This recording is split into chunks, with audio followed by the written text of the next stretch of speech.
எந்த இடத்துல இன்னொரு ஒரு காரியத்தையும் சபையினுடைய காரியத்தை சொல்கிறேன். எந்த இடத்துலையும் பிரச்சனையை தீர்க்கும் பொழுது ஒற்றுமையை காற்றுக்கொண்டார்கள். நீ போனால் போப்பா அப்படின்னு சொல்ல, எல்லா இடத்துலையும் ஒற்றுமை காத்துக்கொண்டார்கள். எந்த பிரச்சனை வந்தாலும் ஒரு சமயம், அதாவது பவுலடியாரும் பர்னபாவும் பிரிந்து போனாலும் பின்னாடி என்ன செய்தாங்க, அவங்களை குறித்து எழுதுகிறாங்க.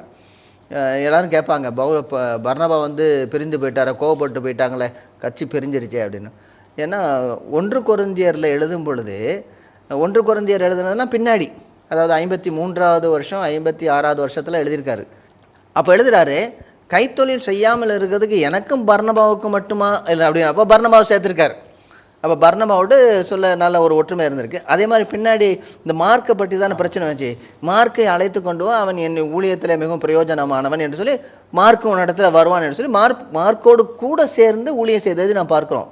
ஆக நீ பிரிஞ்சு போயிட்ட, இனிமேல் உனக்கு எனக்கு என்ன ஒட்டும் இல்லை வெட்டும் இல்லைன்னு சொல்லி அனுப்பவில்லை. பின்பதாக எல்லாரும் ஒரு கர்த்தருடைய காரியத்தை அறிந்த பின்பு சேர்ந்திருக்கிறார்கள், எல்லாரும் சேர்ந்திருக்கிறார்கள்.